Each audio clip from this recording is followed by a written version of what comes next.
Tous les 10 ans, et après,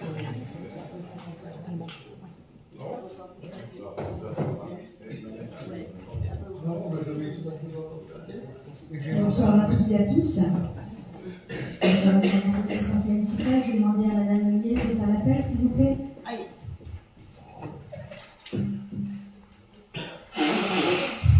Madame Valérie Petit. Présente. Madame Naïma Bendraïm. Présente. Madame Malika Benriba. Présente. Monsieur Bertrand Foucambert. Madame Corinne Lefebvre. Présente. Monsieur Daniel Sénizen. Monsieur Grégory Village. Monsieur Sébastien Lescrier. Madame Éric Dugardin, de procuration à Madame Musinski-Géraldine. Monsieur Moustapha Abour, de procuration à Madame Duquenois-Paulette. Monsieur Serge Wagou. Madame Fouzia Pita Chaouch, de procuration à Monsieur Dorme Philippe. Monsieur Davigny, de procuration à Madame Petit-Valérie. Madame Géraldine Musinski. Présente. Monsieur Patrick Canon. Madame Reine-Marie Beauvois. Présente. Monsieur Gérard Dutailly. Madame Paulette Duquenois. Monsieur Anthony Delors. Madame Aurélie Dutailly, de procuration à Monsieur Anthony Delors. Monsieur Sylvain Dugardin, de procuration à Madame Valérie Petit. À Madame Benriba.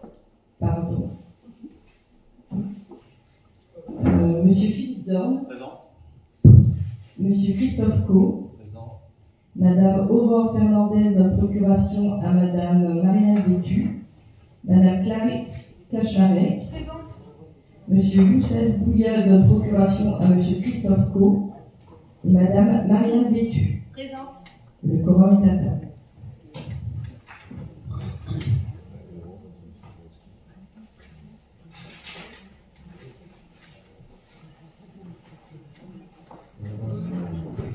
Alors, je vous propose comme désignation de secrétaire de séance Madame Benriba.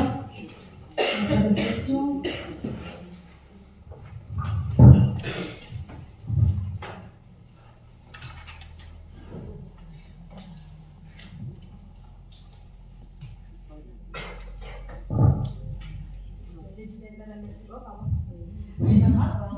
Non, excusez-moi, oui. Mais ça commence par dire, excusez-moi, c'est Madame Brenne.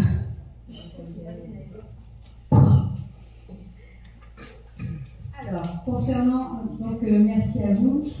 Concernant l'approbation du procès-verbal de la séance du conseil municipal du 25 septembre, y a-t-il des remarques, s'il vous plaît? Je n'en vois pas. On va passer au vote. Des votes contraires? Des abstentions? 7 abstentions. Je vous remercie.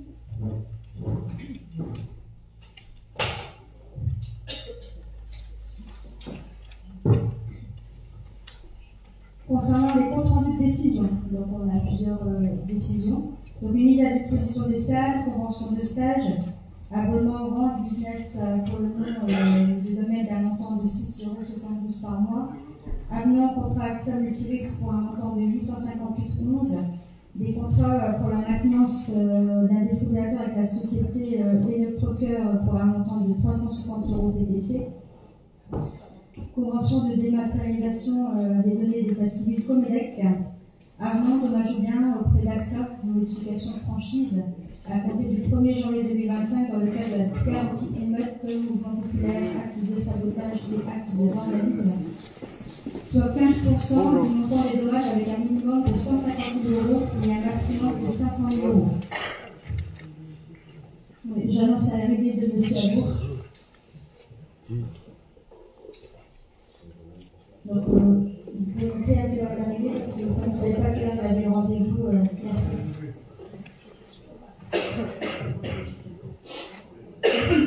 Y a-t-il des demandes d'intervention concernant les décisions, s'il vous plaît? Oui, monsieur dans le micro.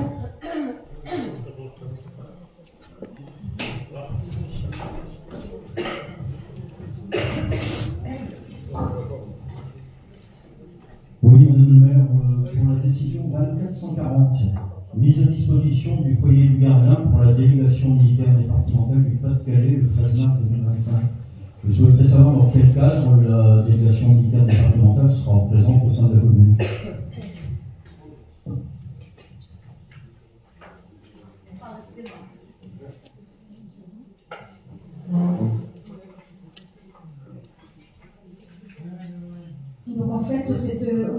une demande de ça au niveau de la délégation. Donc, ils ont sollicité plusieurs communes et nous, on a répondu qu'on pouvait traiter cette table, donc ils ont accepté notre demande. D'accord, mais c'est un colloque, c'est une journée d'information. La journée d'information militaire départementale, c'est ça. D'accord, merci. De rien. Notre demande concernant cette décision plutôt, je n'en vois pas. Comme habituellement, on ne doit pas voter, mais bon, je demande toujours aux personnes de la liste de voter ces décisions. Y a-t-il des votes contraires, des abstentions? Vous ne prenez pas part au vote? Merci.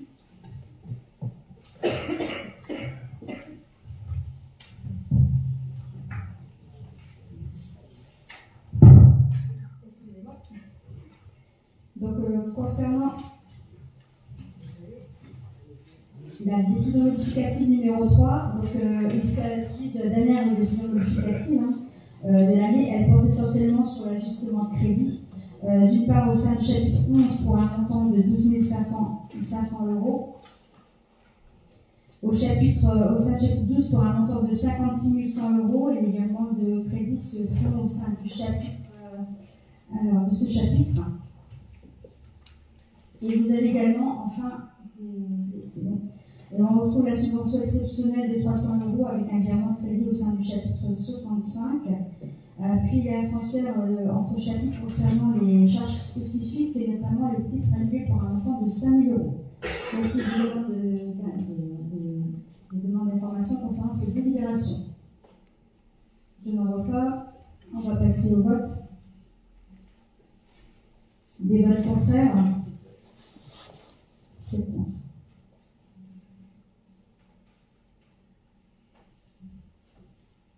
Donc, concernant la décision modificative amortissement écriture d'ordre, donc il s'agit d'une DM annuelle, enfin d'exercice lié au passage en M57 et donc à la prise de compte des amortissements pour Athaton Provis, comme vous l'avez précisé l'année dernière, soit pour un montant jusqu'au 1er décembre de 8 118,97 €. Y a-t-il des demandes d'information au niveau de cette délibération? Je n'en vois pas. On va passer au vote. Des votes contraires, des abstentions. À l'unanimité, je vous remercie. Donc, comme chaque année, au niveau de. Donc, on passe sur liquider le mandaté des dépenses d'investissement dans la limite du quart des crédits ouverts au budget de l'exercice précédent. Donc là, c'est concernant le budget 122 682. Donc, si on retire un quart du budget, donc ça fait à peu près 280 670,50 €. Donc, c'est réparti en fonction des chapitres et des numéros de compte. Y a-t-il des demandes d'intervention à ce sujet? Je n'en vois pas. On va passer au vote des votes contraires. 7 votes contraires. Des abstentions. Donc, concernant l'approbation des tarifs, je vais laisser la parole au niveau de concernant l'allocation à la mémoire. Bonsoir tout le monde. Donc, concernant la régie 2025, on fait un par point. Donc, au niveau de l'allocation des salles, on reste inchangé par rapport au tarif de l'année dernière. Donc, concernant cette délibération, y a-t-il des demandes d'intervention? Oui, monsieur Lebin, pardon. Oui, en ce qui concerne le foyer, l'allocation des salles, mais concernant le plan de Berlin, il est précisé que les tarifs appliqués restent applicables et seront revus à l'issue des travaux. Y a-t-il des travaux de prévus au foyer du Berlin? Non, il n'y a pas de revue de prix par rapport aux Donc, travaux de prix. Donc, je vais apporter une correction au texte. Oui, il y aura une modification d'apporter au niveau du texte. Donc, des votes contraires sur ces locations de salles. Abstention, à l'unanimité, je vous remercie. Concernant les locations de table, j'ai une table et chaise, pareil, madame Le Maine. Donc, au niveau des locations de table d'échelle, on reste aussi inchangé au niveau des tarifs. Donc, en sachant que nous sommes au niveau des locations en priorité pour les associations. Et une fois qu'il y ait pour le stock, on fait un partage pour les administrés. En sachant que, comme vous pouvez le voir, le stock n'est pas énorme, donc c'est un peu compliqué.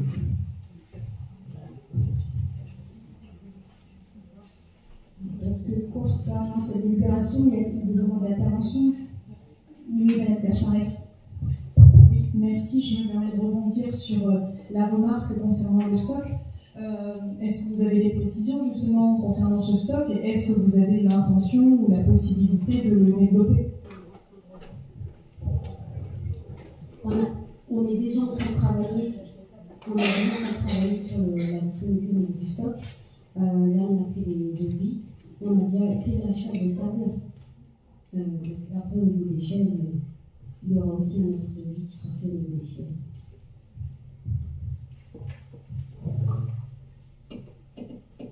Donc, il n'y a plus de demande d'intervention.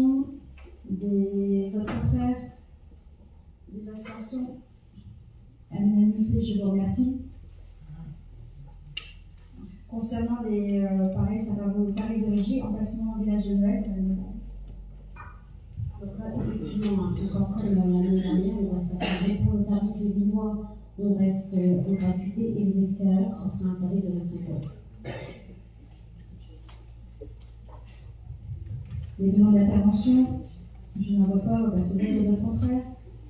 Des abstentions, à l'unanimité, je vous remercie. Concernant la redevance d'occupation du domaine public, je vais laisser la parole à M. Faucambert. Oui, merci. Il y a un changement, malheureusement, parce que quand on choisit le marché pour la sécurité existante, donc pour les commerçants ambulants dans le cadre du marché municipal, où les présentes de manière hebdomadaire, la gratuité est maintenue. Pour les commerçants ambulants en dehors du marché municipal, 30 € par jour, de toute façon,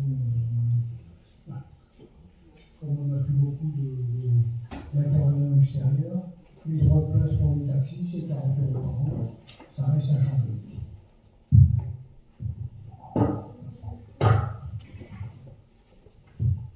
Des demandes d'intervention concernant Mme Cacharel? Oui. Est-ce que vous avez analysé pourquoi le marché ne fonctionnait pas et qu'est-ce que vous avez essayé de mettre en œuvre pour essayer de dynamiser le commerce local?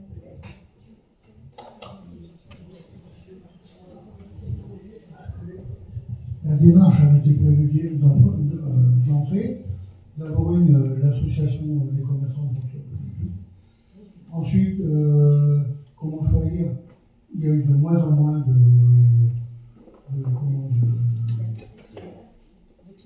clients, oui, voilà, de clients pour les ambulants qui étaient là. Et ils ont préféré aller ailleurs parce que bon, bah, il n'y avait plus la concurrence là.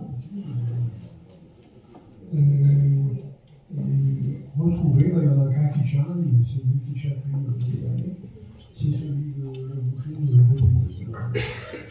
on regrette, parce qu'on avait vraiment, ça avait bien démarré ce soir, mais ça a si vite terminé. Comme souvent ça arrive, il y a beaucoup de volontaires au début, puis après, les gens travaillent, ils ne sont pas forcément là les jours du cours, donc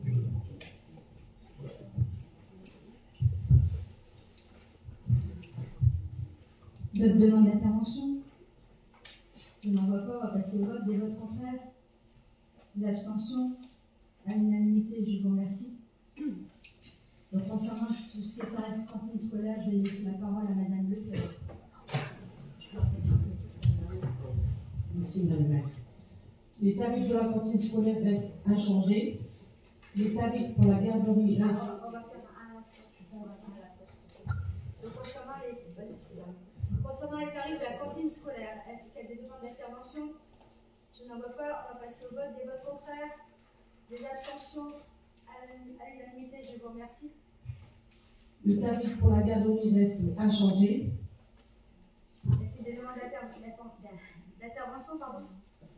Je n'en vois pas. Des votes contraires? Abstention?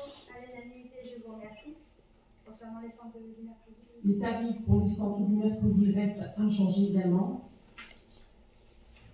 Donc, y a-t-il des demandes d'information? Des votes contraires? Des abstentions?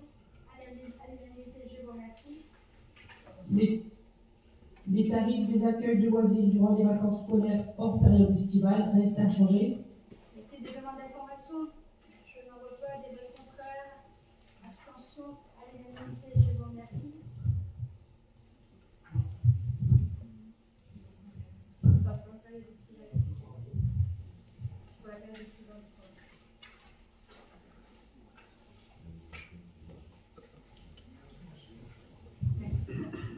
Les tarifs des accueils de loisirs durant les vacances estivales restent inchangés.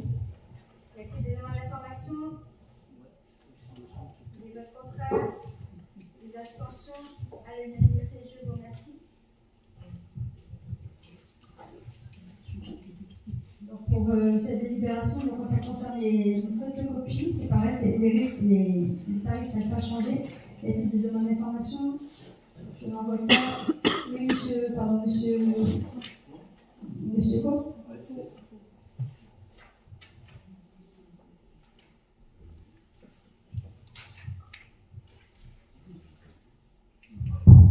C'est juste, bonsoir Madame le maire, c'est juste une réflexion.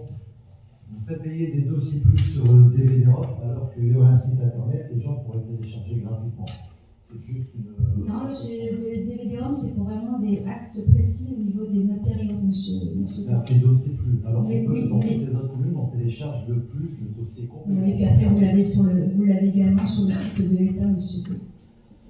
Et c'est bien grave sur le site communal. Ne vous inquiétez pas.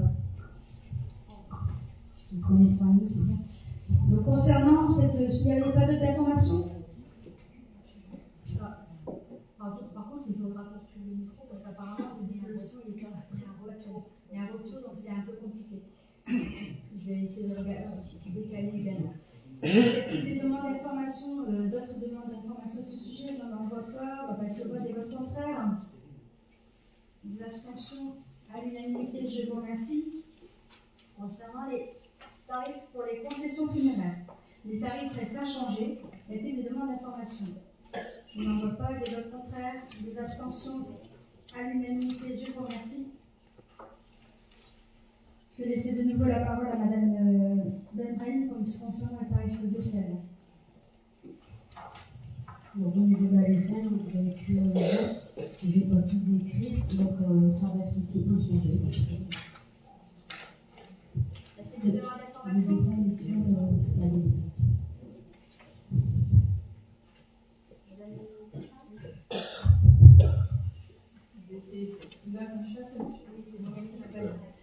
Concernant la vaisselle, est-ce qu'il est programmé peut-être un renouvellement de la vaisselle dans la mesure où il y a un certain dépareillage de vaisselle, notamment à du tilleul, qui peut peut-être poser problème lors des locations? Effectivement, donc là, il y a complètement un inventaire qui doit être refait puisque à chaque location, on s'aperçoit qu'il y a un manque. Donc c'est compliqué.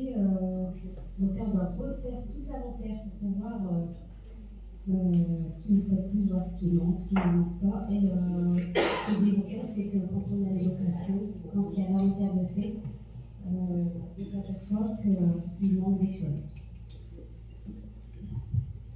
C'est-à-dire qu'il manque des choses au retour? Au niveau des assiettes, les assiettes entrantes, cassées.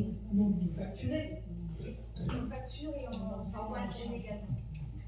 On demande. Alors, Il n'y a plus d'échange. il n'y a plus d'échange parce que. Pardon, excuse-moi. Il n'y a plus d'échange parce qu'en fait, il y en a, au lieu de rendre la vaisselle, ils achetaient eux-mêmes la vaisselle, du coup, ça a dépareillé par rapport à ce qu'on avait en mairie. Donc là, il est hors de question qu'on récupère la vaisselle qu'ils ont achetée dans un magasin. Voilà. On essaie de retrouver la même vaisselle. Monsieur Dain. À chaque location de salle, de toute façon, il y a un état des contradictoires qui est établi entre donc, le personnel de la mairie donc, qui fournit la vaisselle et le locataire. Hein. Oui, exactement. Donc à partir de ce moment-là, à la réintégration de la vaisselle, donc, il est simple de vérifier effectivement ce qui manque effectivement. C'est le cas, mais sachant qu'il y en a qui disent, si je peux me permettre à l'agent, écoutez, on a pris la vaisselle pour ramener chez nous ce qui nous restait, Et du coup, je suis obligée de faire un courrier quand même à ces personnes pour qu'ils nous ramènent la vaisselle en ligne. Et on s'aperçoit qu'ils nous ramènent la vaisselle 15 jours après. Donc, il n'y a pas d'autres demandes d'information? Non, je n'en vois pas des votes contraires, des abstentions. À l'unanimité, je vous remercie. Concernant les coûts horaires moyens des travaux effectués en régie, donc il y a des petites augmentations au niveau. Au niveau adjoint technique territorial, adjoint donc 24,36 €, adjoint technique principal de deuxième classe 25,70 €, adjoint technique principal de première classe 25,75 €, agent de maîtrise 25,08 €, agent de maîtrise principal 27,68 € et technicien principal de première classe 32,07 €. Y a-t-il des demandes d'information sur ce sujet? Je n'en vois pas. On va passer au vote des votes contraires. Des abstentions à l'unanimité. Je vous remercie.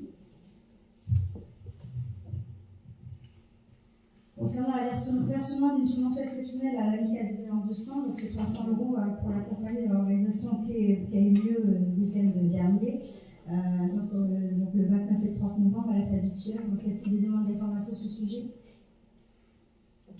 Je n'en vois pas. Des votes contraires, des abstentions à l'unanimité. Je vous remercie.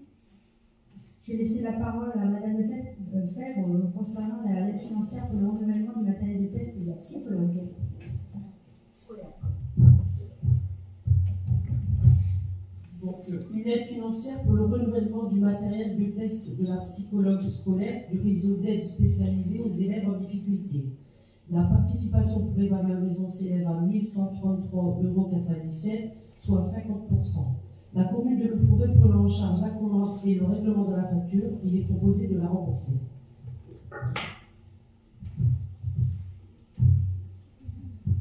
Y a-t-il des demandes d'information à ce sujet?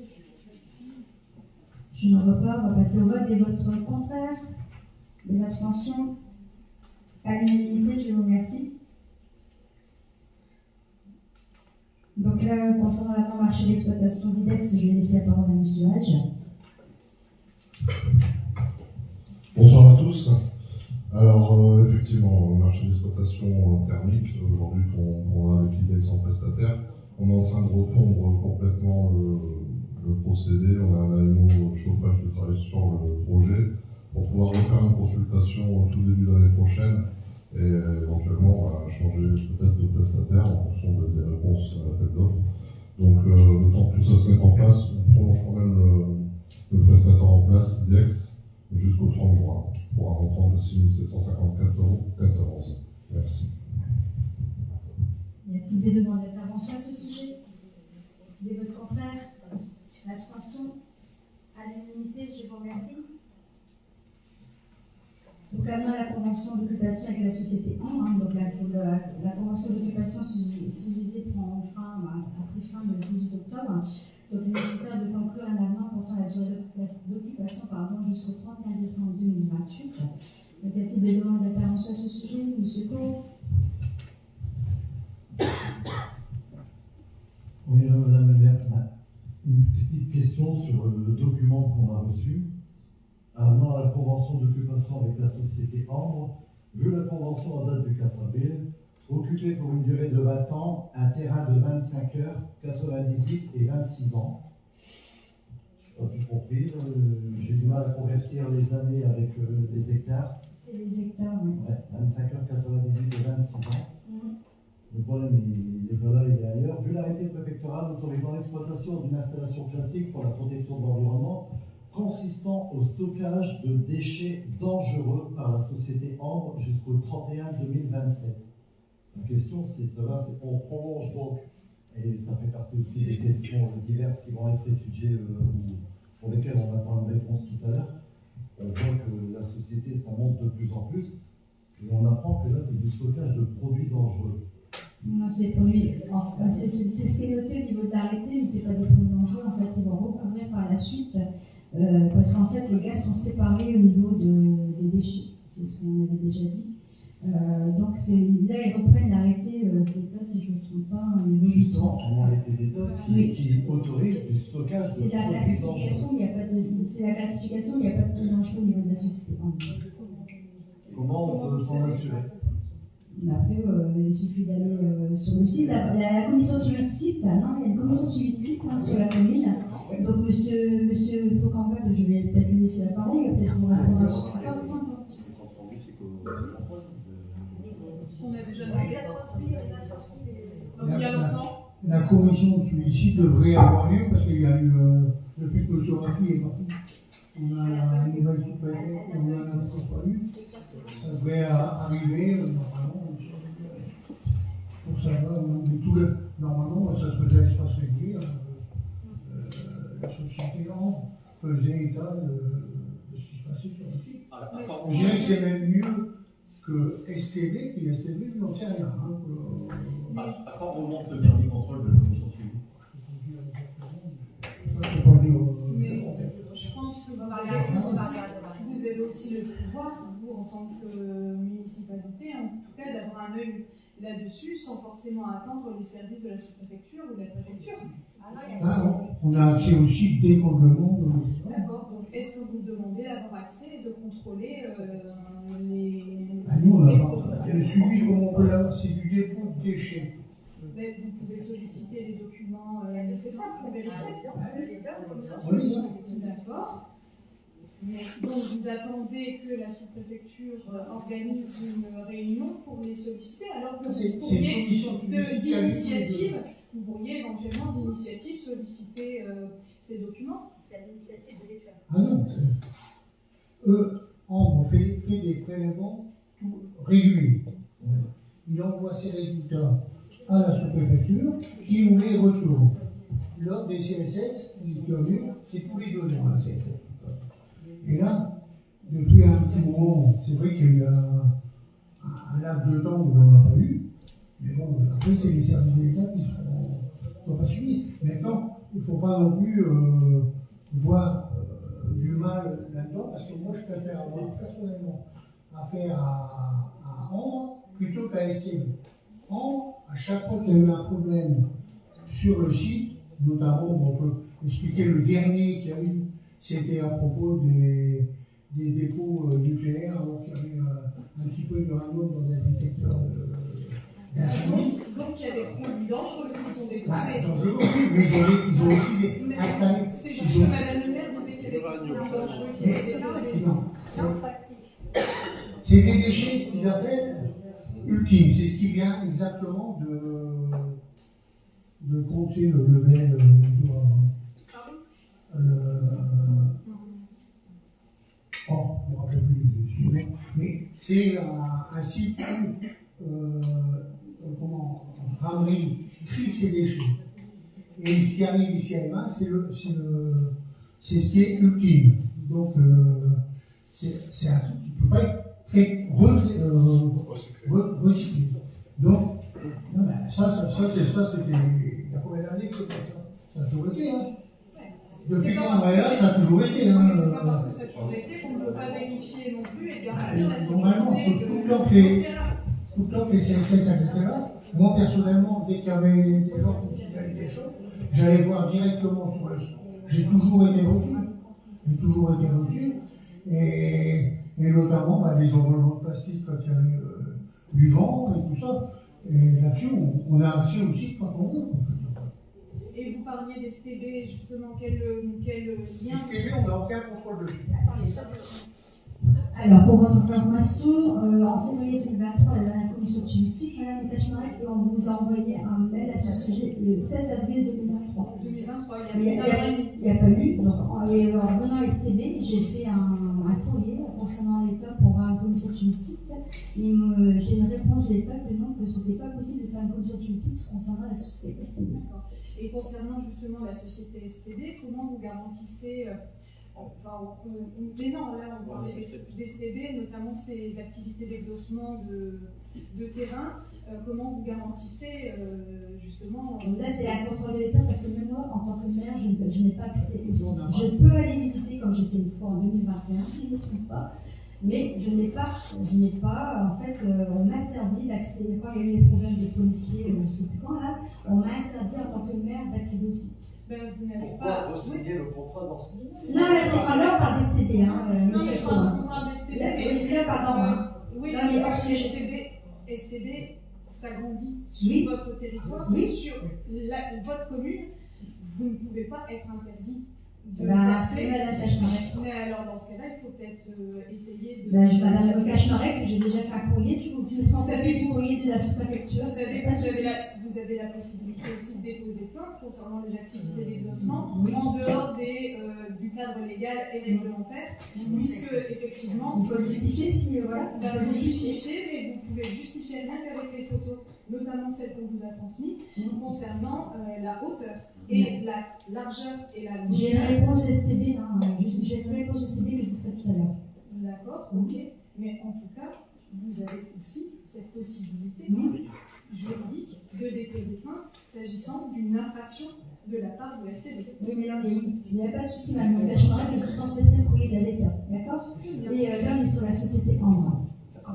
Non, mais là, je vous parle des STB, mais là, on est sur la société Ambre. Donc là, est-ce que vous C'est avez parce que c'est vous qui avez commencé à parler de ça. Non, vous avez lancé. Non, c'est vous avez lancé votre sur la adjoint. STB. C'est votre adjoint qui a fait le lien avec En les tout cas, STB. vous avez répondu, mais là, on est sur la délibération d'Ambre. D'accord? Donc, est-ce qu'il y a d'autres demandes? Voilà, non, mais il n'y a pas de souci. Est-ce qu'il y a d'autres demandes d'intervention? Je n'en vois pas. Des votes contraires? Donc, Madame, merci. 7 votes contraires.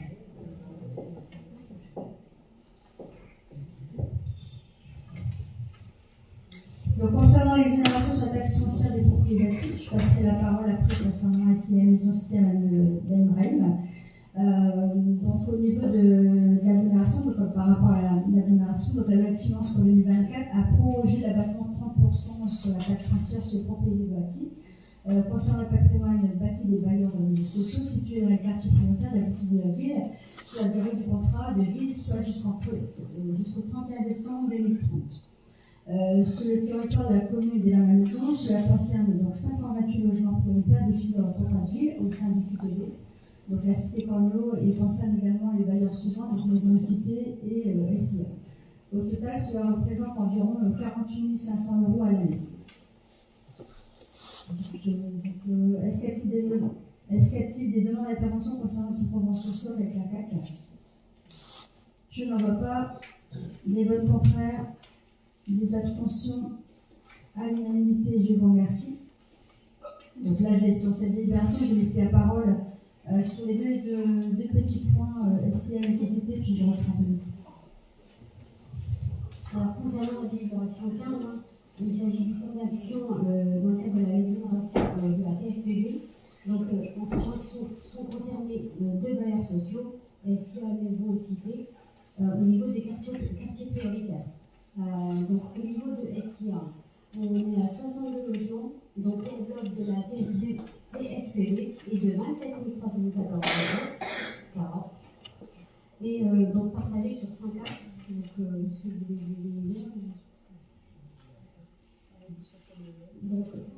Donc là, vous l'avez sur le PowerPoint. Ensuite, au niveau de maisons et cités, on a 466 logements au niveau des quartiers prioritaires. Donc là, pour une enveloppe de 30 173 €, partagée sur 3 axes. Donc là aussi, les 3 axes, on peut le voir au niveau de maisons et cités.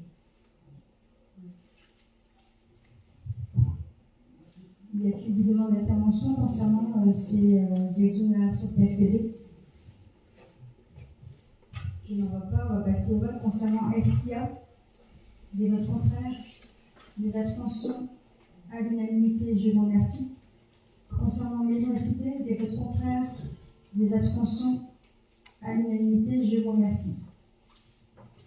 Donc, concernant cette délibération, c'est un avenant contre dommagement réciproque dans le cadre du PTE, un projet de territoire écologique avec la GLO. Donc, on a rajouté 2 projets, donc la rénovation de l'éclairage public et également l'épicerie sociale et solidaire mixte. Y a-t-il des demandes d'intervention concernant cette délibération? Monsieur Cour.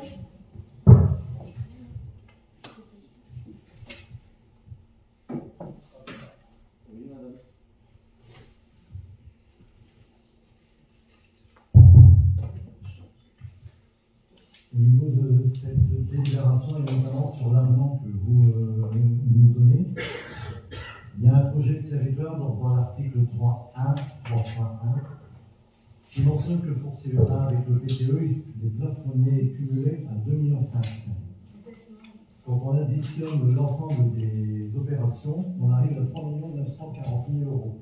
En reprenant la rénovation, de l'éclairage public, en reprenant l'électricité sociale et solidaire mixte pour un montant de 250 000 euros. C'est 2,5 millions, c'est l'enveloppe totale, mais c'est 50% en fait. Maximum. En fait, du coup on n'aura pas les 2,5 millions au niveau de la commune. On les aura, mais pas dans la.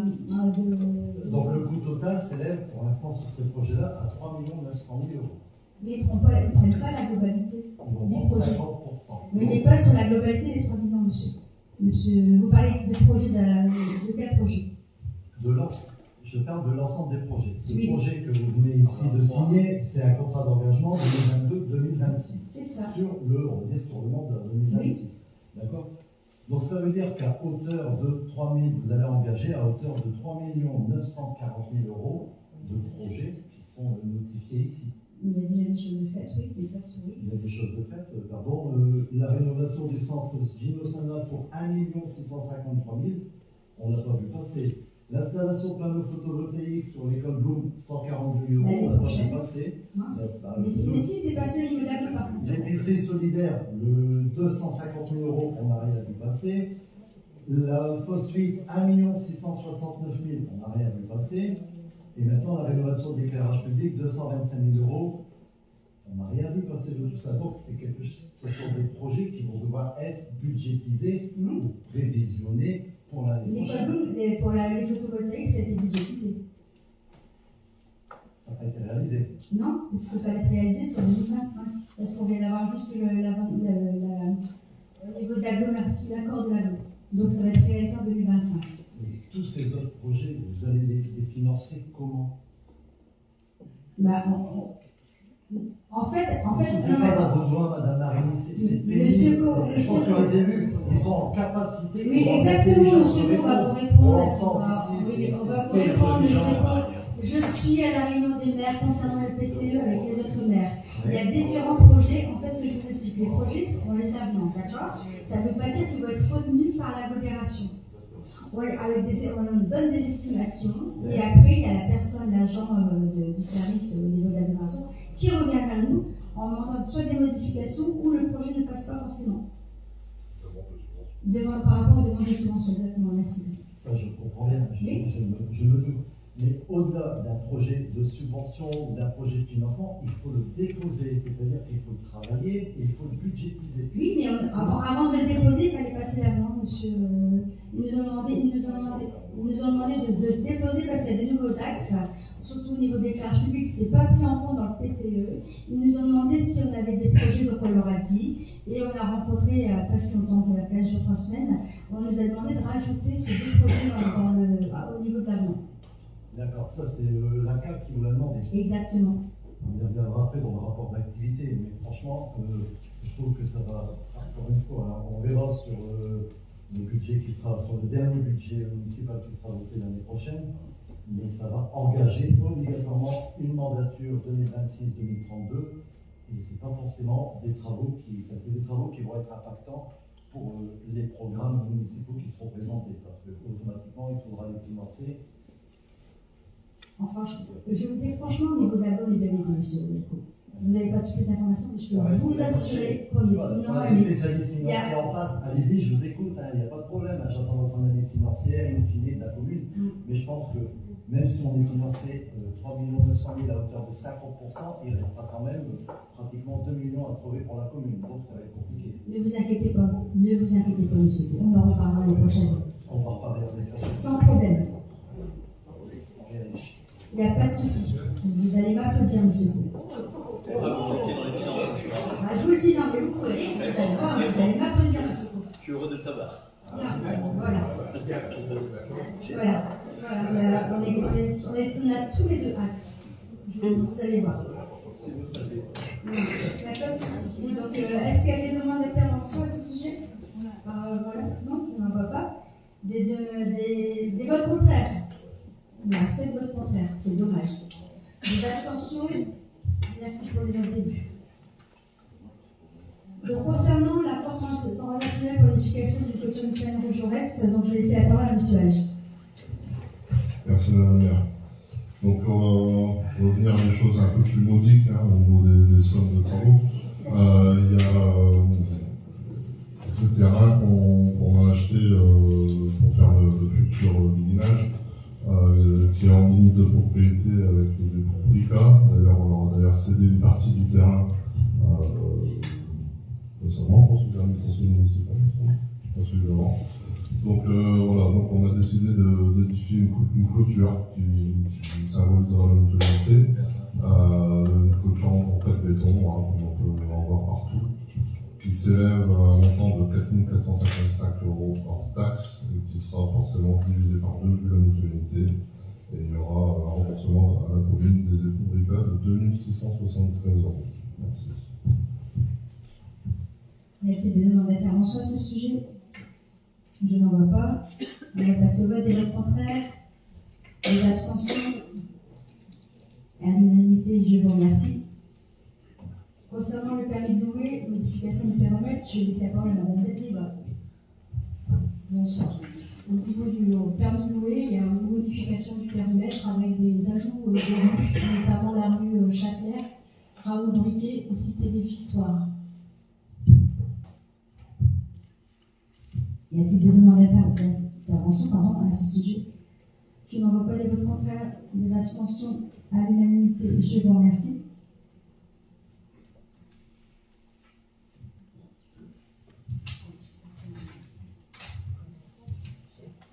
Alors, l'avis de session sur les logements sociaux par maison cité, je laisse la parole également à Mme Le. Les avis sur les cessions de logements sociaux par maison et cité. Et il y aura la mise en vente des logements le 117 rue Florent-Mérès ainsi que le 85 rue Émile Zola. Y a-t-il des demandes d'intervention à ce sujet? Je n'en vois pas. Des votes contraires, des abstentions à l'unanimité. Je vous remercie. Concernant le rapport d'activité sur le prix et la qualité de l'eau et de l'assainissement par la l'eau, donc c'est juste un avis. Ce qu'il y a des demandes, voilà, il n'y a pas forcément un vote. Vous avez dû recevoir le rapport ou vous avez dû avoir un lien sur celui-ci, parce qu'il y avait beaucoup de pages, donc vous avez dû recevoir le lien. Donc je prends acte du coup, comme quoi j'ai bien passé en conseil municipal. Pareil, le rapport d'activité de l'AGO concernant les dispositions en application des dispositions du Code général des collectivités territoriales. Donc on a pris acte de cet avis. Concernant les questions diverses, donc au niveau des motions, je vais demander à Madame de distribuer les motions, s'il vous plaît.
Merci. Alors, concernant la première motion, c'est contre l'augmentation des loyers chez les bailleurs sociaux. Nous avons appris que des hausses des loyers ont récemment été votées lors des conseils d'administration de certains bailleurs sociaux. Des décisions pour le moins préoccupantes dans un contexte d'inflation persistante, de hausse des coûts de l'énergie et de difficultés économiques. Les populations aux revenus modestes, notamment dans les territoires fragilisés comme les Bas-Malaisons au sein du bassin minier, sont particulièrement touchées, rendant toute nouvelle charge financière difficilement supportable. Le conseil municipal ne peut donc accepter ces hausses de loyer qui vont à l'encontre des principes de justice sociale que notre Assemblée souhaite défendre. Le logement est un droit fondamental et il est de notre devoir de veiller à ce qu'il soit accessible à tous, en particulier dans les territoires affectés par les crises économiques et sociales comme le bassin minier. L'objectif du logement social est de garantir un logement décent et accessible aux personnes les plus vulnérables, mais aussi d'assurer une gestion sociale et responsable du parc immobilier. Les bailleurs sociaux doivent prendre en compte les réalités économiques des locataires et éviter de les exposer davantage à la précarité. C'est pourquoi les élus du conseil municipal réunis en séance plénière s'opposent fermement à toute augmentation des loyers chez les bailleurs sociaux. De telles décisions aggravent les difficultés financières des locataires, en particulier des ménages modestes. Demande la tenue de nouveaux conseils d'administration afin de revenir sur les hausses de loyers votées et la mise en place d'un moratoire sur les hausses de loyers. Ce moratoire permettrait aux bailleurs sociaux d'avoir le temps d'évaluer des alternatives plus justes et équitables à la gestion des coûts. Appel à renforcer le dialogue social avec des locataires et leurs représentants. Ces derniers doivent être pleinement associés à la prise de décision, notamment en matière de politique des loyers. Une concertation régulière avec les associations de locataires, mais aussi avec les élus locaux, est essentielle pour garantir que leurs préoccupations soient bien prises en compte.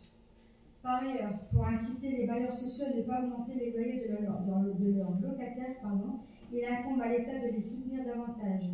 C'est pourquoi le conseil municipal Villers-Malmaison demande à l'État de supprimer le dispositif de réduction de loyer de solidarité qui incombe aux bailleurs sociaux suite à la baisse de l'aide personnalisée au logement décidée par l'État depuis 2018. Ce dispositif grève les ressources des bailleurs sociaux de 1,3 milliard d'euros par an, alors que l'État les oblige à une rénovation thermique de leur patrimoine à marche forcée et que le manque de logements sociaux est criant, les mettant en grande difficulté financière.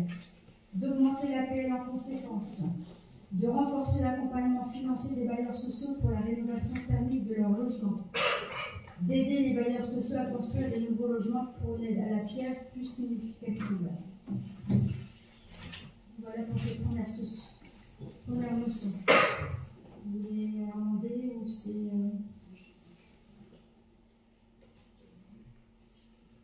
Donc je vous fais voter, vous êtes à l'unanimité. Je vous remercie.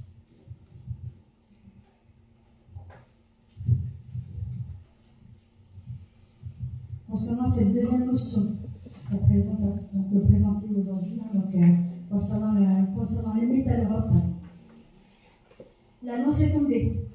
L'État a décidé de se pourvoir en cassation dans l'affaire Metal Europe qui porte sur la pollution engendrée par l'ancienne fonderie de Noël-Godot. Ce recours concerne 51 clients qui ont obtenu des indemnités suite à la pollution qui ont endommagé leurs biens immobiliers. Si l'entourage de la ministre a indiqué qu'elle ne souhaitait pas priver les victimes de leur indemnité, mais éviter que l'arrêt de la Cour administrative de Douai, qui a reconnu la responsabilité de l'État, ne fasse jurisprudence, les membres du conseil municipal souhaitent rappeler ici qu'en aucun cas les habitants ne doivent perdre cette reconnaissance du préjudice subi. Ils sont attendus et espérés depuis plusieurs années. Le conseil municipal souhaite apporter tout son soutien à ces familles et espère que la justice leur sera favorable une nouvelle fois. En outre, il est rappelé que la communauté d'agglomération Hénin-Carvin a engagé un recours contre l'État pour les préjudices écologiques, l'existence de carence dans le contrôle des activités de Metal Europe pendant plusieurs dizaines d'années. De même, la commune maintient son recours contre l'État pour obtenir compensation de l'exonération, sachant que le montant s'élève à plus de 1,4 million d'euros jusqu'en 2023. Ainsi, le conseil municipal espère que cet avis, défendu par le rapporteur public à la Cour d'appel de Douai en 2024, sera partagé par le Conseil d'État dans la décision qu'il prendra. Avez-vous des remarques concernant cette motion?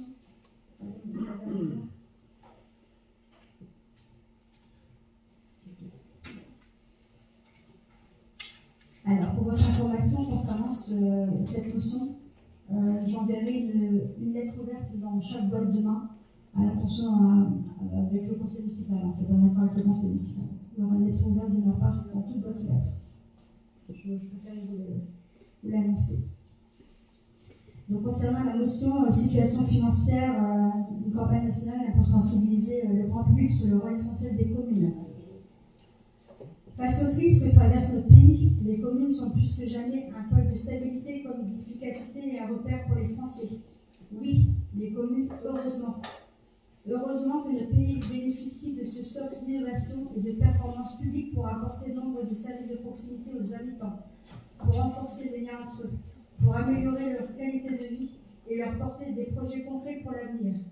Heureusement que nos concitoyens peuvent s'appuyer sur plus de 500 000 élus municipaux et intercommunaux dévoués à la chose publique et sur les agents des collectivités pour trouver des réponses à leurs problèmes du quotidien.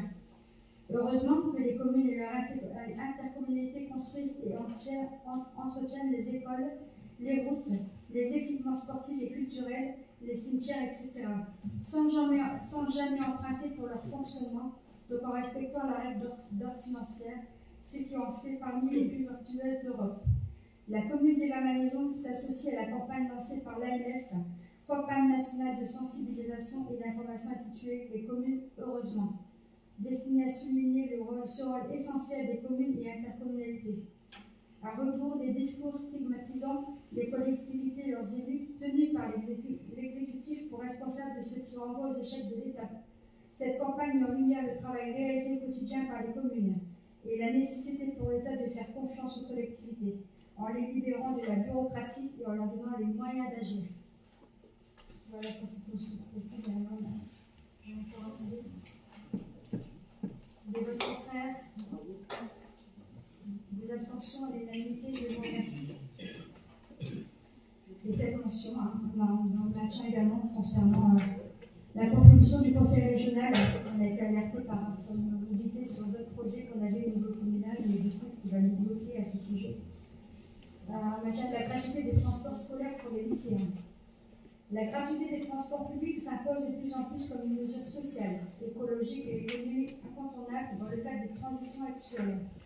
Alors que de nombreuses collectivités en France et en Europe ont expérimenté ou adopté cette mesure avec succès. La communauté d'agglomération du Napervin, en accord et en lien avec Arthur Mobilité, s'est engagée dans la mise en œuvre de la gratuité des transports dans son territoire dès septembre 2024, en cohérence avec ses objectifs de justice sociale, de lutte contre le changement climatique et de revitalisation du bassin minier rappelé dans son projet de territoire écologique. Or, en octobre dernier, le Conseil régional des Hauts-de-France a informé par courrier au président d'Arthur Mobilité sa volonté de ne plus reconduire pour 2024 sa contribution au maintien de la gratuité des transports scolaires pour les lycéens issus de notre territoire. Avec une telle décision, prise sans concertation ni mesure d'accompagnement, le Conseil régional refuse d'assumer son rôle clé de la solidarité territoriale. Cela pourrait être perçu comme un abandon des territoires les moins favorisés, aggravant les fractures en zone urbaine et rurale. En effet, le territoire de la communauté d'agglomération de Napervin et plus largement d'Arthur Mobilité est marqué par une forte précarité socio-économique. La gratuité des transports permet de réduire significativement les dépenses des ménages modestes.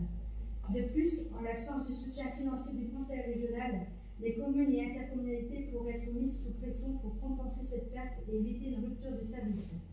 Cependant, cela pourrait entraîner des tensions budgétaires dans un contexte où les finances locales sont déjà sous contrainte. C'est pourquoi le Conseil municipal des Bas-Malmaison exprime son opposition ferme à la décision du Conseil régional des Hauts-de-France de ne pas reconduire sa contribution en matière de la gratuité des transports scolaires pour les lycéens au-delà de 2024. Demande solennellement au Conseil régional de revoir sa position et d'engager une concertation avec les élus locaux pour trouver des solutions pérennes permettant de préserver cette gratuité essentielle au pouvoir d'achat des familles et à l'égalité des chances. Voilà l'amendement qui sont lancés. Donc, des contraires, des abstentions à l'unanimité, je vous remercie. Donc, révision du PLUI. Donc, comme on vous l'a dit déjà hier, je pense que le CRED a dû en prendre un de travaux. L'enquête a débuté le 25 novembre pour s'achever le 26 décembre. Le commissaire enquêteur est venu ce vendredi 29 novembre en mairie. Une seule remarque a été mise au registre. Et on n'a qu'une seule remarque à ce jour. La révision du PLU, donc l'objectif est de mettre en conformité par rapport au projet de la fosse sud, notamment sur les liaisons douces et schémas de voirie, de plus présentant une dynamique chère qui doit être mise en valeur, de mettre à jour certaines situations exigeantes, notamment par rapport au lotissement au niveau notamment des zonages, de soumettre à déclaration préalable plutôt que permis de construire jusqu'à 40 mètres carrés, et des modifications néanmoins substantielles.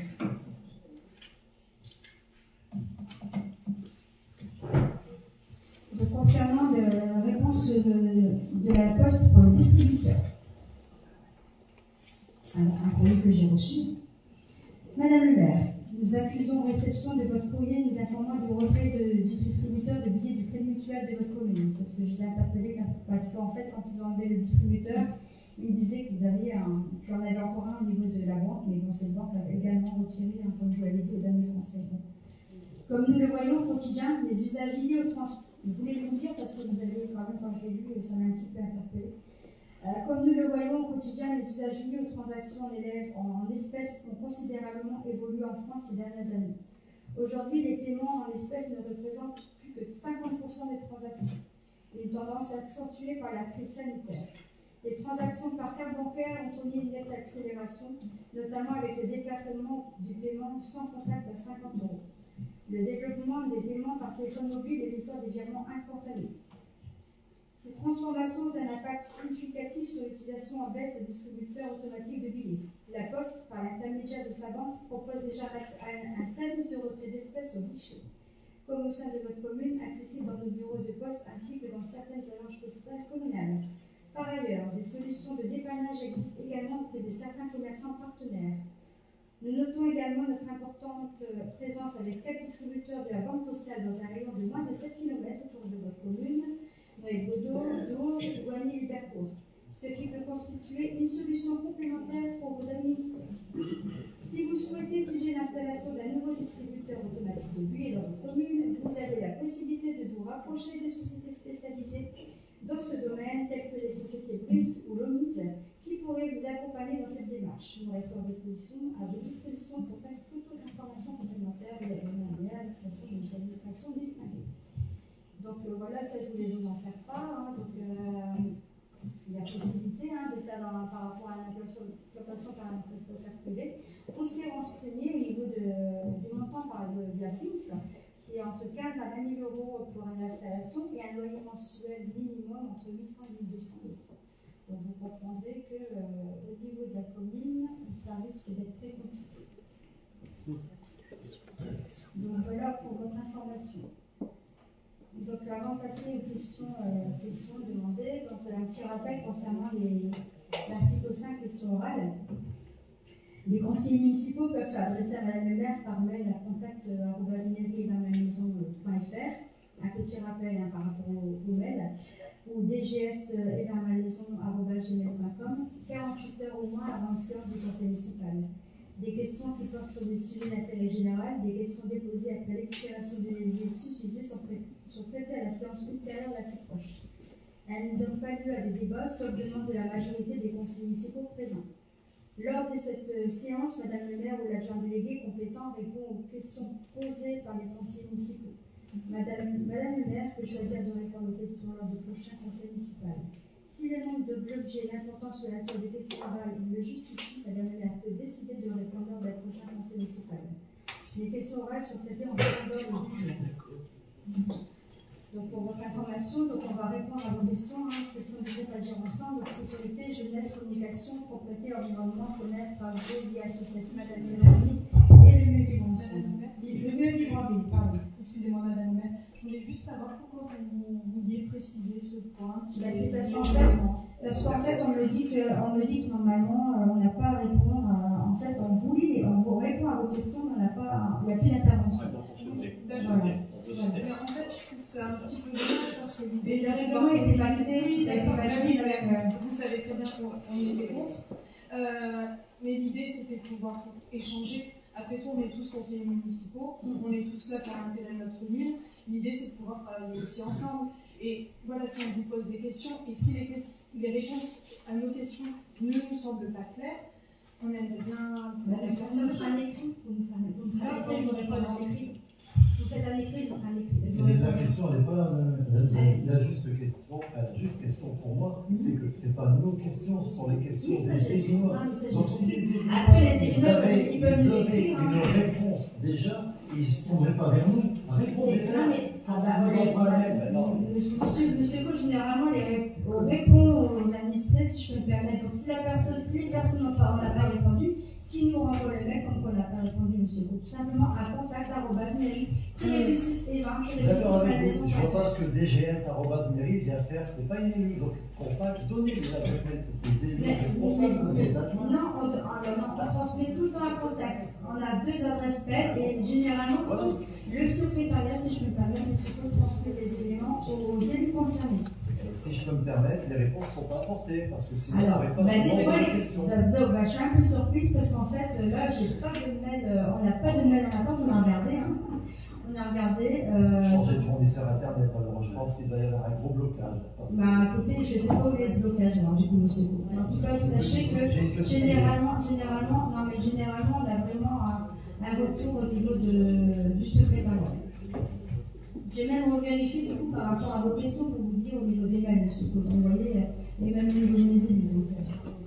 Donc voilà. Donc en tout cas, je vais laisser la parole à chaque élu concerné. On va commencer par la sécurité, Greg, s'il te plaît.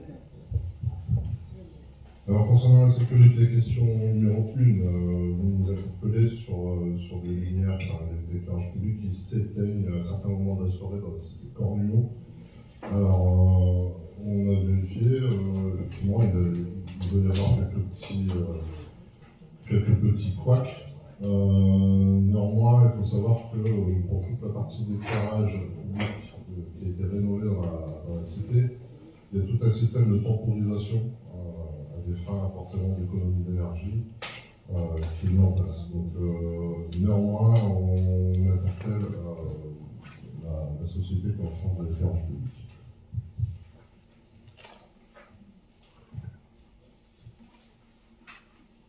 Alors, idem pour des candélabres lumineux qui ne fonctionnent pas depuis plus de 4 ans. Comme indiqué précédemment, en fait, il y a plusieurs phases de travaux dans la réalisation de l'éclairage public de la ville, et la lumière à bout fait partie de la phase numéro 4. Néanmoins, je me permettrai d'interpeller l'entreprise qui est en charge de l'éclairage public pour trouver des solutions d'urgence dans cette rue. Voilà. Madame le maire. Vous m'interpellez sur la sécurité au niveau du rue du Moulin à Lille par rapport à la végétation. Donc cette personne a été interpellée 2 fois. La première fois suite à la réunion de quartier qui a eu lieu, je ne sais plus quand est-ce exactement. Ce monsieur avait demandé des devis à une personne qui se trouve également dans la rue d'Alonge-Fournière. Et ce monsieur devait intervenir. Donc, suite à de nouveau à des demandes par mail, reçues sur contact@mairie-du6et20-du6maison.fr, nous avons une demande administrée. Donc, j'ai réinterpellé ce monsieur dernièrement et il s'est engagé, donc l'héritier, de faire le nécessaire d'ici la fin décembre. Donc, ceci n'est pas le cas. Je leur demanderai à la personne qui vous a interpellé de me réécrire à ce sujet. Concernant cette végétation qui déborde, et ça je reconnais qu'elle déborde. Donc je laisse de nouveau la parole à monsieur Ange.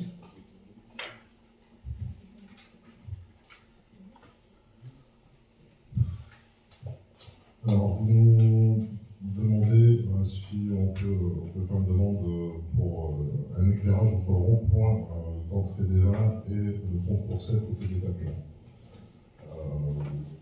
On a déjà sollicité à plusieurs reprises le département qui a la compétence éclairage public sur ces infrastructures. Aujourd'hui, il n'y a pas eu forcément de concession.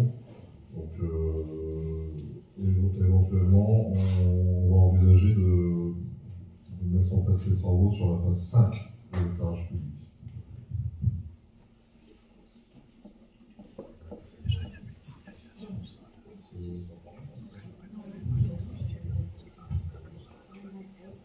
Vous nous demandez s'il est possible d'intervenir par manque de visibilité rue du Ruisseau, pour la rue Jean Jaurès, signalé mon dernier conseil municipal, pour des camions qui stationnent, voilà, qui gêneraient la circulation.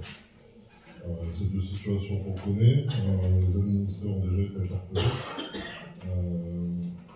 ils sont en cours avec eux. Néanmoins, on ne manquera pas d'interpeller de nouveau les administrés si ça continue. Voilà. Vous nous demandez s'il est possible de mettre une signalétique au sol à chaque intersection interdisant de stationner avec véhicule trop près et ainsi de gêner la visibilité. Aujourd'hui, le code de la route fait foi. C'est pas envisagé dans les travaux prochains. Oui. Vous évoquez la présence de motocross lors d'une manifestation de la PE au niveau du Terry. L'élément que nous découvrons par cette question n'a pas été interpellé par la présidente, si c'était le cas. Sinon, concernant les problématiques des motocross, je me suis entretenue avec la sous-préfète qui est en mairie il y a assez longtemps, lors de la visite de sa visite. En fait, une opération Tirodéo va être diligentée car en l'espèce, seule la répression semble fonctionner. Voilà. Donc,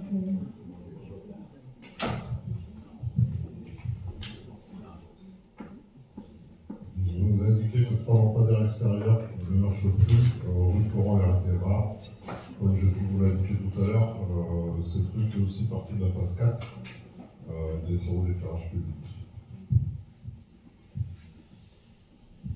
Vous nous informez qu'il y a des passages piétons qui n'ont pas été retracés depuis longtemps, malgré les demandes. Alors, pour info, on a quand même fait beaucoup de passages piétons sur les endroits problématiques, notamment en proximité des écoles, qu'on a donné en priorité. Néanmoins, on a pour le listing dans nos travaux des services techniques de continuer cette action au bout du jour.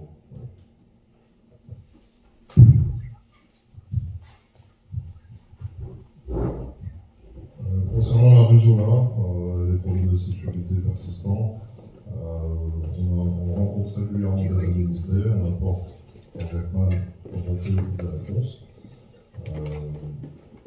Néanmoins, on nous parle d'une fête d'égout devant le numéro 3, dont je n'ai pas connaissance de ça, mais je vais l'ajouter à ma liste, et ça sera fait dans les prochains jours.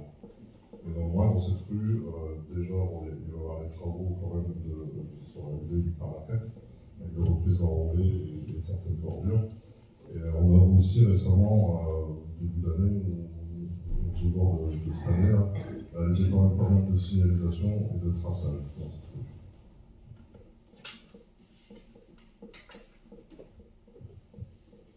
Les riverains de la rue Jacques nous alertent sur la vitesse excessive des véhicules. Et vous demandez éventuellement la cause de ralentisseur. Donc aujourd'hui, c'est pas envisagé. Mais je vais laisser Mme le maire parler sur ce moment. On étudie le projet, c'est vrai qu'on est conscient. Aujourd'hui, on ne peut pas tout faire et tout de suite. Donc on donne des priorités.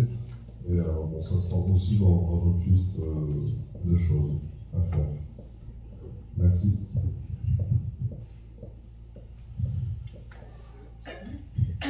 en concernant la jeunesse, je vais laisser la parole à Mme Lefebvre.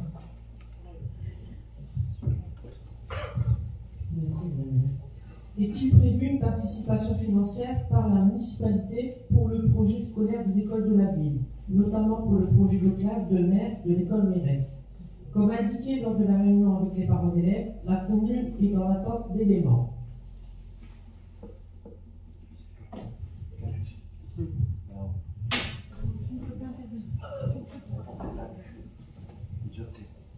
Alors, je reprends la parole. J'aime bien parler au conseil municipal, c'est vrai que je suis souvent sollicité dans les questions. Je vous en remercie d'ailleurs. J'essaie de répondre le plus clairement possible. Et honnêtement, et ça faut le souligner. Merci. Tu vois, c'est moi qui t'applaudis. Je fais juste mon travail de début. Au centre de Gino Samuel, il y a toujours une partielle non opérante, oui, on le sait. On a interpellé à plusieurs reprises l'entreprise qui a fait acte de sous-traitance sur la pose de ces volets. Aujourd'hui, on a du mal à avoir un retour. On va établir une dernière mise en demeure la semaine prochaine pour que l'entreprise intervienne. Néanmoins, on est sous le coup de quelques devis qui nous permettront éventuellement d'interagir à la place.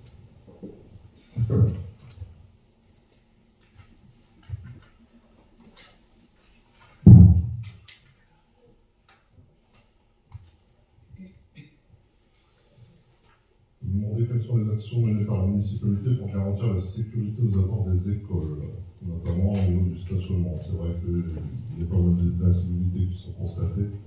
On voit, quand on a les personnes devant, on se charge aussi de les rappeler à l'ordre régulièrement. Néanmoins, la solution la plus appropriée, ce serait de faire preuve de pédagogie et de civisme de tout le monde. On a sensibilisé les enseignants pour qu'ils puissent en discuter aussi avec les élèves et on a prévu de l'incorporer à l'ordre du jour des prochains conseils d'école.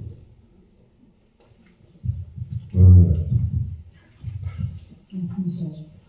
Alors, concernant la vraie question relative à la révision du PLUI, les éléments nous ont été présentés tout à l'heure et également en commission.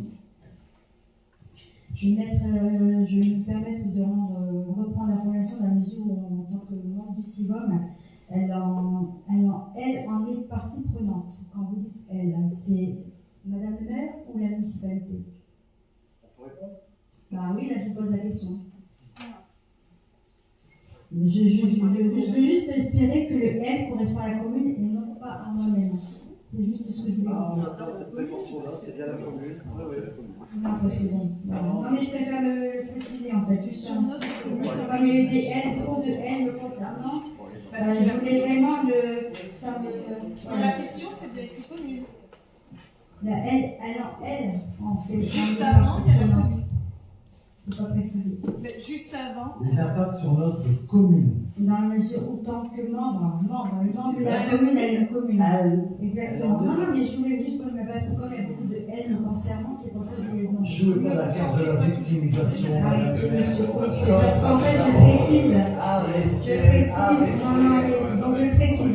Merci de me l'avoir dit, monsieur.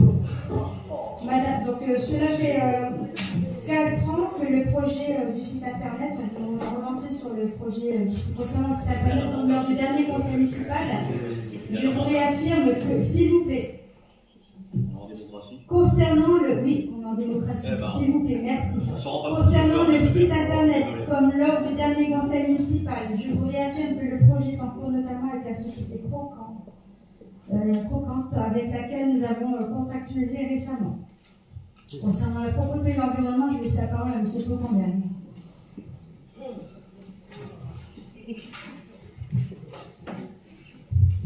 Merci. Alors, la question était, pouvez-vous nous dire quand la camionnette située sur le parking de la salle mutuelle sera rendue?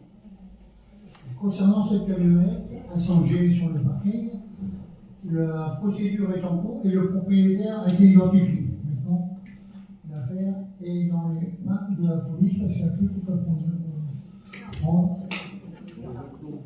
Oui, maintenant on a l'assurance et tout, et c'est eux qui vont. Oui, nous, on ne peut pas mandater une dépanneuse pour venir en Il y a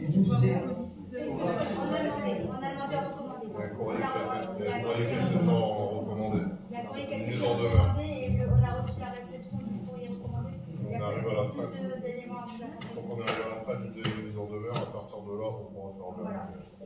On n'avait pas eu le retour, mais là, la dernière année. On l'espère avant le marché de Noël.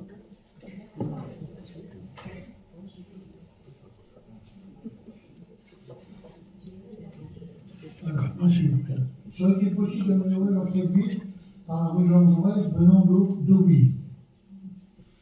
En effet, cela ne fait pas entretenu et tout cela n'est pas très accueillant.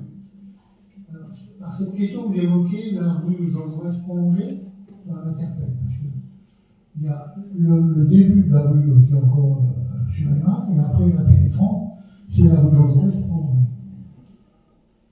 C'est quel côté? C'est ça, c'est la rue Jaurès prolongée. En arrivant d'Auville, donc c'est sur le territoire de Nîmes. Enfin, après la Pénétrante, pardon. Donc, par cette question, vous évoquez, comment choisir? C'est vrai qu'à un moment donné, on avait des bulles de terre, ça a été enlevé. Maintenant, il faut finir le boulot. Quand la rue, on pourra la remettre en état, goudronner, tout ça, c'est vrai que ça va être poussé vers la mer. Alors après, non, c'est plus.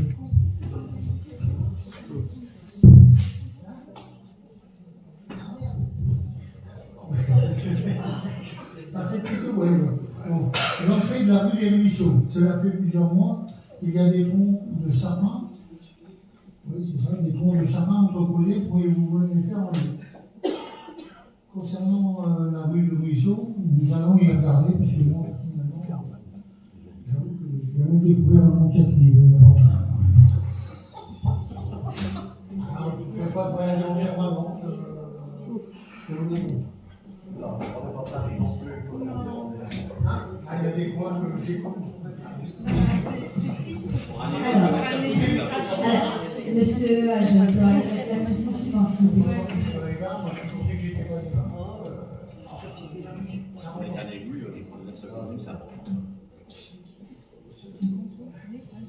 Donc vous interpellez sur des panneaux lisibles de signalisation. Alors vous donnez conseil.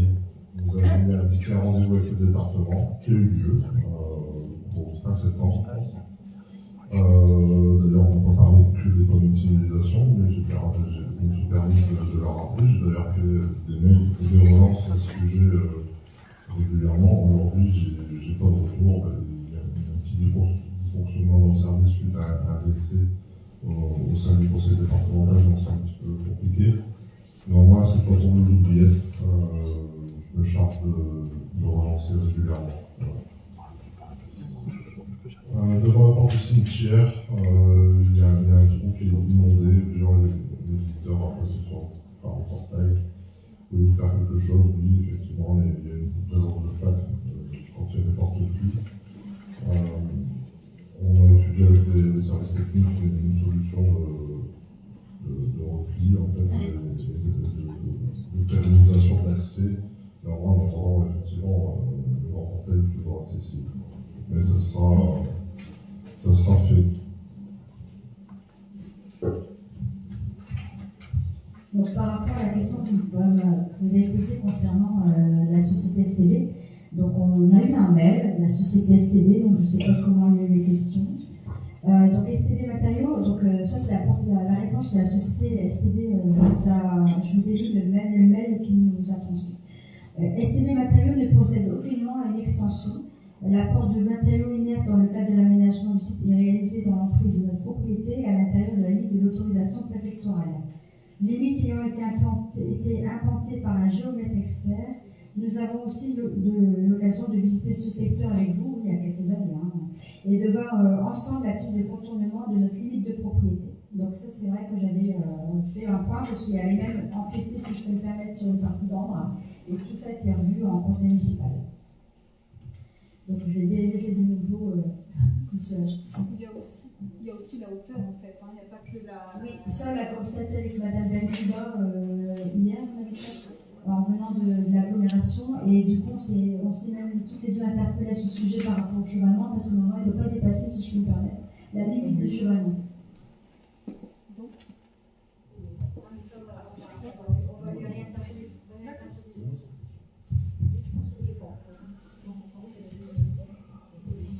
Vous êtes formulé que lors d'une tombe au cimetière, il y aurait un vase qui était caché sur une des tombes. La personne s'est rendue en mairie pour y entendre une fin de non-recevoir. Effectivement, c'est vrai que j'ai entendu parler de ça. Maintenant, aujourd'hui, on n'est absolument pas sûr que c'est pendant une tombe que ça a été érigé.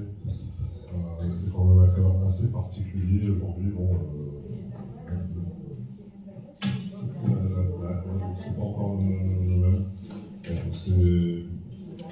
situation particulière. Une concession d'une propriété privée, aujourd'hui, il est peut-être prévu de faire quoi que ce soit. Concernant le commerce, je vais laisser la parole à M. Dufault quand même. Vous intervenir à propos concernant la fermeture du dernier distributeur de billets. Je crois qu'il y a quelques instants, Mme le maire a largement répondu. Malheureusement, on subit. Un service public, vous avez vu la réponse qu'il nous donne. Donc, voilà.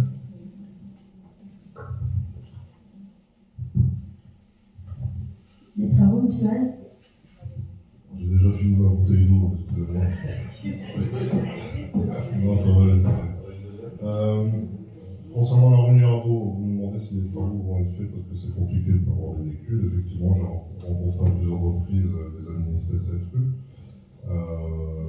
J'ai fait des propositions d'esquisse pour l'aménagement d'une écluse que je proposerai dans la lumière prochainement, avec une situation accrue, voilà, pour faire un CD de passage comme ça pouvait l'être avant. C'est vrai qu'aujourd'hui, on a des gens qui roulent assez vite, qui arrivent de la pénétrante et qui croient encore que c'est 70, alors demain c'est aussi une zone 30, je pense en plus.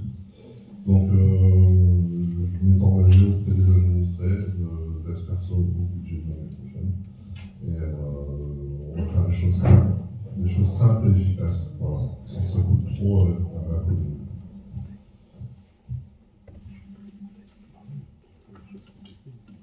Alors, Ruzola, vous me demandez de faire un pas sur l'avancée du projet, donc on est à ce sujet. Donc, Ruzola, c'est des travaux qui sont menés par la CAC, de la compétence réseau de Paris. Effectivement, il y a un petit peu de retard sur le Ruzola. Ils ont bien avancé sur la rue Mérès, qui normalement devrait pour faire descendre. Ruzola, il y a eu un petit contretemps parce qu'il y a aussi la SIA qui est en charge qui doit nous rétrocéder le petit boulevard qui est au niveau des HLM. Et bon, il y a eu une interaction qui s'est pas bien déroulée entre la CAC et la SIA, donc il y a eu de multiples réunions, et aujourd'hui c'est en bonne voie de concrétisation et les travaux doivent reprendre. Bon, voilà, ça a fait un peu de retard, mais c'est en cours.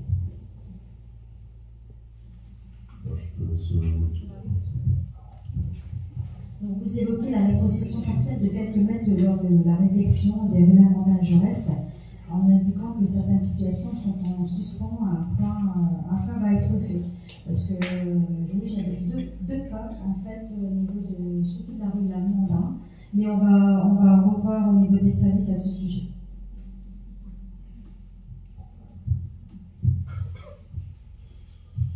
Du projet du Bignage. Moi, le projet, on en a discuté hier en commission de travaux. En fait, le projet n'est pas abandonné, là, comme on pourrait l'entendre. Il y a effectivement l'expropriation, c'est une procédure longue, on est en cours. Ça devrait se terminer, je pense, milieu d'année prochaine. Néanmoins, le bailleur des Cités nous a fait des esquisses, il a monté un projet permis de construire. Il y a quelques petites choses qu'on doit régler au niveau de la DDTM. Le maire a sollicité un rendez-vous. Donc, voilà, c'est un projet qui n'est pas tombé à l'eau et qui, on espère, va se sortir en 2020. On a eu le dossier de l'incendie de la mairie. Bah, effectivement, on a aussi discuté en commission de travaux. C'est une procédure d'assurance. Voilà. On sait comment c'est compliqué avec les assureurs et les experts. Néanmoins, une partie du travail était faite. On a sollicité plusieurs entreprises. J'ai fait un rapport d'analyse des offres qu'on a transmis à l'expert avec les devis qui nous semblent les plus raisonnables. On a chiffré ça entre les travaux, les pertes mobiliers, les pertes du parc informatique à plus de 150 000 €, mais presque à 160 000 €. Donc, sachant que voilà, l'expert il va nous compter de la vétusté, donc on espère qu'on aura le maximum de remboursement. On a eu l'expert la semaine dernière par mail qui doit programmer une visite après nettoyage, donc on espère très rapide. pour qu'il puisse statuer sur un montant qui va nous être alloué au niveau de l'indemnisation. Et comme on a pu discuter hier aussi en commission travaux, on réfléchit aussi à un nouvel aménagement des bureaux de la mairie pour leur donner un petit peu de vie et de renouveau, donc au niveau de l'accueil, du bureau, etc. Et puis un rafraîchissement des peintures et des lumières. Voilà. Donc vous serez informés bien évidemment dès qu'on a un retour de l'expert. Oui, vous nous interpellez aussi sur le marquage du parking de l'église. Effectivement, on en a parlé lors d'un conseil municipal il y a quelques temps. C'est vrai que c'est pas fait. Voilà, on a eu pas mal de choses à gérer au niveau service technique. On n'a pas beaucoup d'agents au niveau bâtiment. On mène de front toutes les urgences. Voilà, ça c'est quelque chose qu'on n'a pas plus le temps malheureusement de faire. C'est aussi dans nos calendriers. Voilà, on sait ce qu'il y a à faire. Aujourd'hui, on va mener, je pense, au beau jour une grosse campagne de marquage. On est en train de refaire des consultations pour acheter la peinture, etc. Donc, c'est pas aux oubliettes non plus. Maintenant, il faut qu'on trouve le bon créneau et puis il faut qu'on ait les agents disponibles pour le faire. Alors, concernant la rue Jaurès prolongée dont on a parlé tout à l'heure, effectivement, les trous, on rebouche, on essaie de trouver des solutions, mais bon, enfin, c'est une rue qui a vécu. Et aujourd'hui, on n'a pas forcément le budget pour la refaire, donc en attendant, on pallie le plus urgent et on fait avec les moyens du bord. Voilà.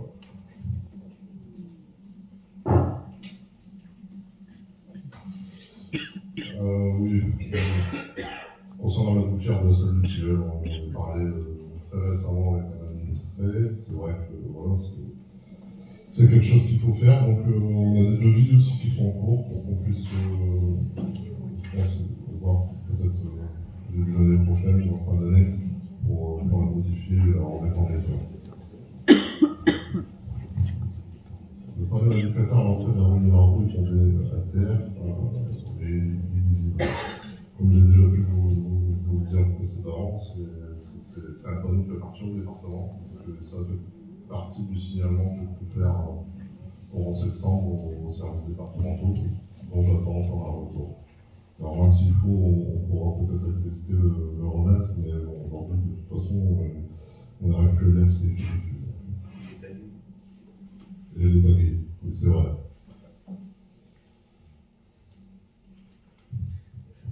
Dans le cadre des changements de candidats rue Corneille, un lampadaire est oublié.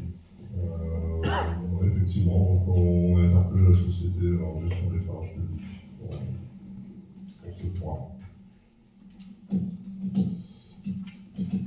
Où en sont les travaux de la restauration de la route des Trois Cavaliers par la CAC, suite au chemin inondé et affaissé?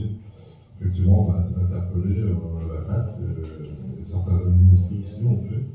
Donc ils sont très bien au courant du problème. Aujourd'hui, ils sont en train d'étudier et de voir ce qu'ils peuvent y faire. Normalement, ils ont mis en place un itinéraire bis à la route des Trois Cavaliers. Je laisse la parole à Madame Benbaï.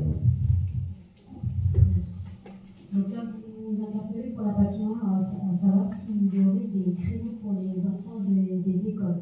Donc malheureusement, non, puisqu'on est la patinoire jeudi soir, donc elle ouvrira pour le village de Noël, en sachant que la municipalité va offrir aux 3 écoles un ticket pour qu'ils puissent venir avec leurs parents le week-end du village de Noël. Monsieur Simzi.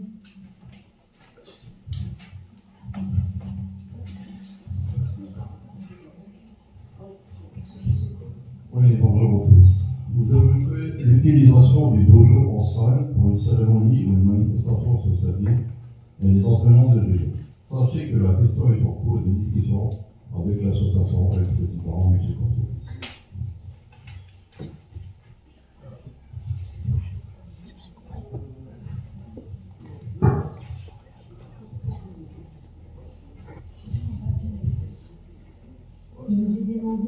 rapport aux éliminations de la vie, et quand elles sont remises, elles seront mises au début de la semaine prochaine.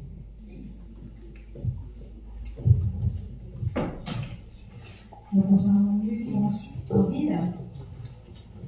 concernant les chats errants, contrairement à vos propos, les réponses sont apportées aux administrés sont notamment transmises les coordonnées d'association. On en a 2 sur la commune pour votre information.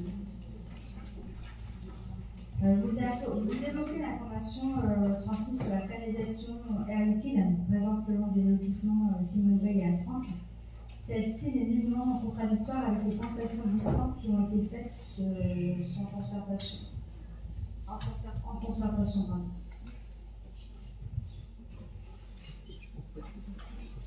Donc on en a fini avec les questions. Concernant ce que je dis.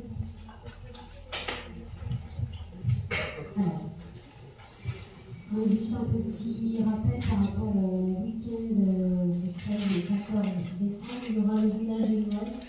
En sachant que l'ouverture du village de Noël, ce sera vendredi à 18h30 avec des petites activités pour les enfants, comme la fête du Père Noël, la souffle de ballons, le stand de maquillage. Il y aura toutes les associations, les associations lilloises qui participent, les commerces, des événements, des particuliers. Donc le marché de Noël du vendredi aura lieu de 18h30 à 23h. Le samedi, avec l'ouverture de la patinoire, en sachant que la patinoire c'est sous la responsabilité des parents. Donc il y aura des consignes de l'ouverture de la patinoire, avec le port du casque, des gants. Donc ce sera des rappels à faire quand les enfants participent, en sachant que nous avons eu 3 associations qui ont participé à la tenue des stands des patinoires. Donc toutes les recettes seront reversées à chaque association. Donc le vendredi c'est l'association des baskets, le samedi c'est l'amicale des boulistes, et le dimanche après-midi c'est l'association du football. Donc le samedi, le village de Noël, ce sera de 14h à 18h. Et le dimanche après-midi, nous aurons l'ouverture de la patinoire de 14h à 18h. Donc voilà. Merci. Donc il y aura également le spectacle de Noël. Donc tu veux en parler?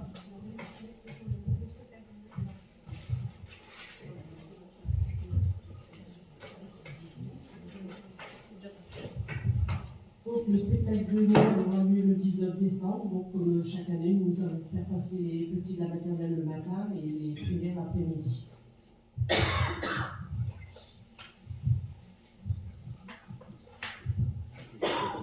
Donc, pour votre information, concernant l'agenda, en fait, donc là, on a des retours, en fait, avec des corrections l'autre avec le prestataire. Donc, il sera normalement, j'espère, prévu qu'il soit distribué pour fin d'année. Sachant qu'au niveau de distribution, comme je vous l'ai dit tout à l'heure, je pense au village de Noël, toute l'information sur le village de Noël doit être transmise également demain avec la lettre ouverte par rapport à une calendrier. En tout cas, je voulais vous souhaiter de joyeuses fêtes de fin d'année, sachant que comme chaque année, au mois de décembre et généralement au mois de juin, on fait le club d'amitié. Donc on vous propose de rester parmi nous et maintenant on va vous offrir le verre d'amitié et le